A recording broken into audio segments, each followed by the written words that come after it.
Handsum Gambler, one goal, clean sweep, going 5 for 5 every UFC card. I am the Handsum Gambler.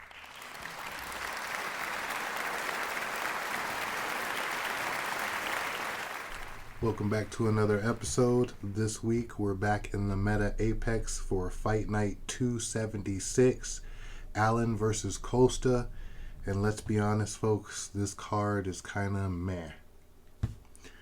There's a few good fights sprinkled here and there, but after the absolute banger that was UFC 328, Chimaev Strickland, this kind of feels like the UFC is saying, all right, everybody, calm down a little bit. Every car is not going to be like 328. We're going to have to find value on this one. Let's talk about it. I cleaned up last week 4-1 on the main card picks and 1-1 on title fights. The last minute adjustment, I don't know if you caught my TikTok, flipping the picks from Chimaev to Strickland, definitely cashed me some good green. Nice adjustment there. Let's talk about it. 328 Chimaev Strickland was an absolute banger. I opened up with Jose Ochoa's money line. This kid has that dog in him. I'm not going to say the easiest money on the card because he went through a little adversity in that first round, but Jose Ochoa is the truth. He does pull it out, and I'll take it. I'll take all the green I can get. Fight number 2 was my only X of the night. I had Jared Gordon. He shits the bed against Jim Miller. That if they fight 100 times, that happens one time only, and I cannot believe that Jim Miller does not retire off of that win. He's determined to either get killed before like UFC 400 or make it to UFC 400. But the kid is dogging it out. I can't believe that he pulled another one out. Big ups on the UFC vet. I'll take it on the chin. Good job, Jim Miller.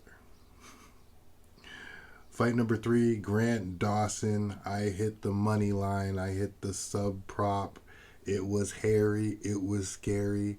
And it did end up being a fight to the death. Dawson did control the majority of the fight and finally get the sub, but the fight did not go at all how I seen it was going to go. I thought that Dawson would just drown him early. Mateus Rebetsky made Dawson work for takedowns. He was sparking him in the chin. He was fighting back. This was a lot tougher fight than I thought it was going to be for Greg Dawson. Big ups. The only Fade Parade survivor there's ever been in the history of this show, King Green. I hit the money line. I missed the knockout prop, but this dude cashes a sub at like probably something like plus 800, plus 900. So if you've seen that coming, big ups on you. But Bobby Green with the rear naked choke submission, evolving his game. I'll take it. Alexander Volkov by decision. This was an easy read. Too big, too technical, too patient. This was one-sided traffic. Great pick on my part. Ended the night with 80%. Cooked the bookies. Took them down. Main event leans, 1 up and 1 down. Like I said, I took Tatsuro Taira. He showed massive heart. He was dropped. He was hurt. Everything was going on for Taira. He still somehow survives to that 5th round. And then Joshua Van puts it on him. Joshua Van is the truth, man. I mean, I can't say Pantoja beats him when he comes back after that kind of performance.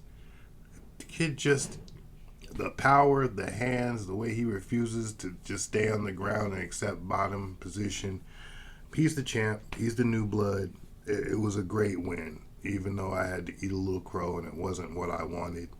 It was a good win. Great night of fights. And the saving grace of the night. Sean Strickland gets it done and beats the Russian. What?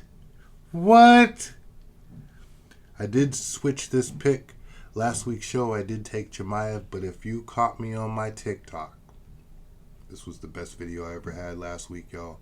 I want to thank y'all on TikTok for coming over and watching it. But if you didn't catch my TikTok, I did pick flip.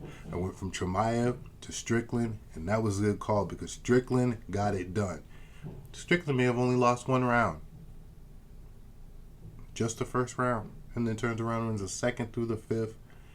And new. Big up to Sean Strickland. Pocketed a lot of cash on that one. I'll take it. Let's jump into this funky ass fade parade. Who stunk up the joint? One entry.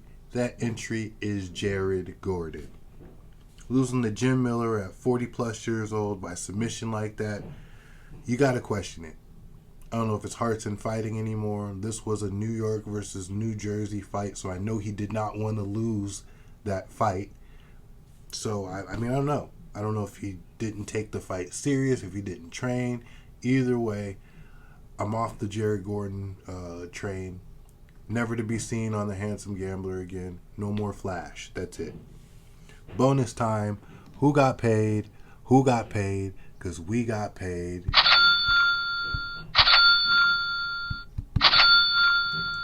We got paid, folks.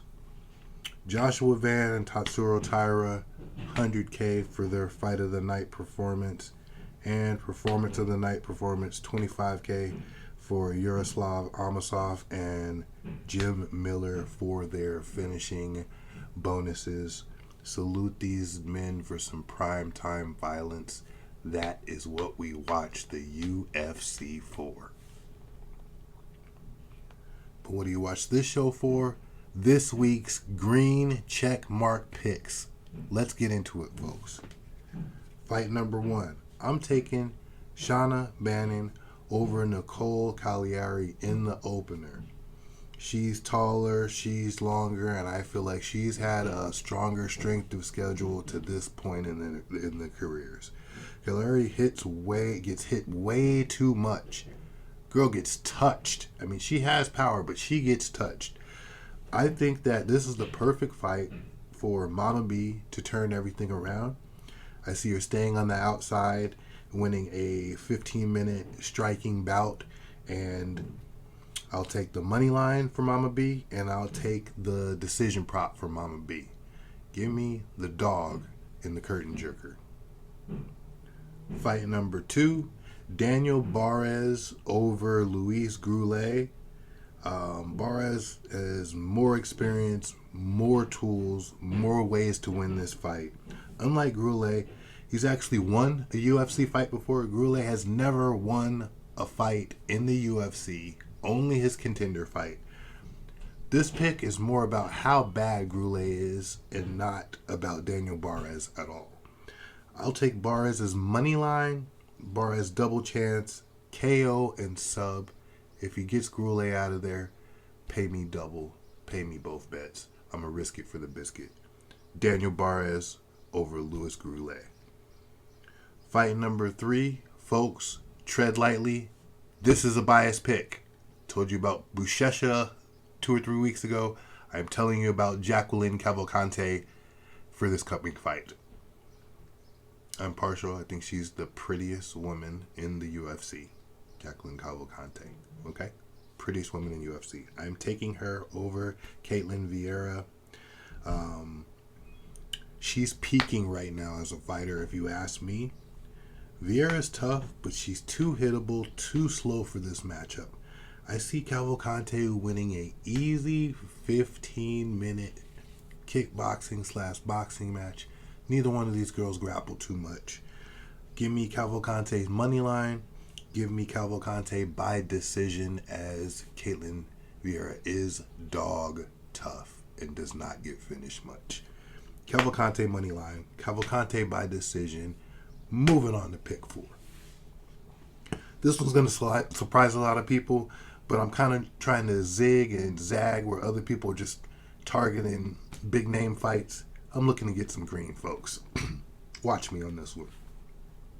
Give me Tuco Tokos over Ivan Ursulin, okay? Tukos has had brutal matchmaking if you go look at the guys he's been fighting since he's been in the UFC.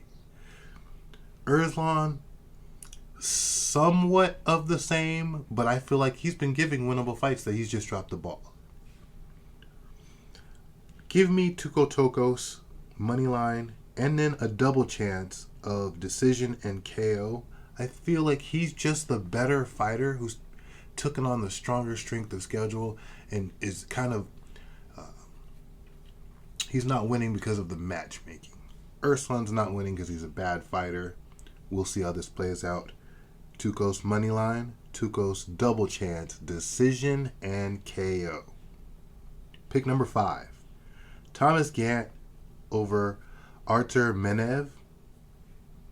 Taller, longer, full training camp, and this is the last minute replacement fight for Menev. And if things even get a little sketchy in this fight, let's say Arthur is the truth, right? Thomas can always go back to his wrestling and still win this fight by decision. The bet is Gant money line, Gant inside the distance, because I don't think short notice replacement, full training camp, wrestling background, let's say he gets this guy out of there. Let's say he gets on top of him and starts raining down punches. Maybe this kid starts looking for the door. Maybe he hits him with something, as I'm sure he's been working on that striking. Either way, I think this is easy money for Gant. Let's jump into this unofficial main event lean.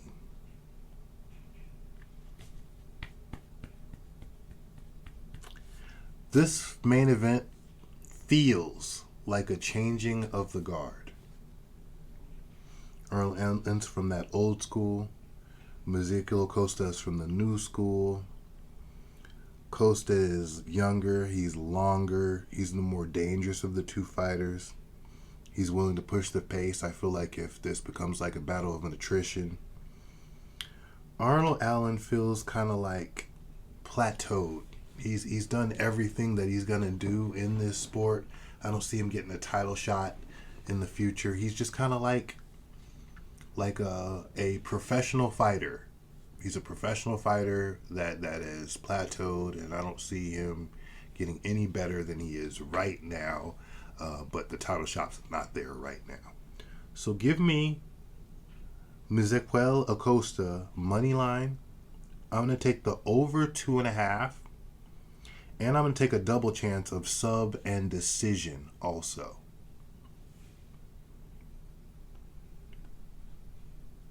One more time. Costa money line, Costa over 2.5, Costa double chance, sub and decision. World's Best Recap starts now. Shanna Banyan money line and a decision prop. Daniel Barres money line, double chance, KO and sub. Jacqueline Cavalcante money line and decision prop. Tuco Tokos money line and double chance, decision and KO. Thomas Gant money line, inside the distance. The main event lean is Ezequiel Acosta money line, over 2.5, and a double chance of sub and decision.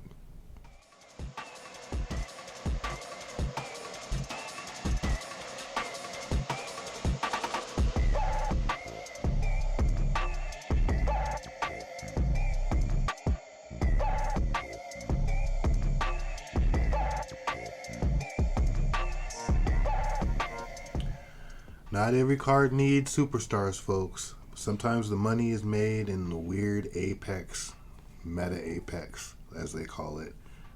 It's the card that nobody wants to watch. You can still make some money here, folks. That's where the sharp bettors separate themselves from the casuals. Okay? It's these small cards, not the big cards. The big cards, it's going to be money to be made because you have everybody betting. It's these small cards that if you can somehow get a little green on, it'll really get you pointed in the right direction. We're backing youth this week. We're backing pressure this week. We're backing momentum this week. That's another episode, folks. Like, share, subscribe. Tell your friends about me. Please follow me on YouTube and TikTok. Stay sharp, play smart, bet on charm, and win with style. I am the Handsome Gambler, and I'm cashing out, folks. I will see you at the pay window. It's the greatest team of all time. That squad right there.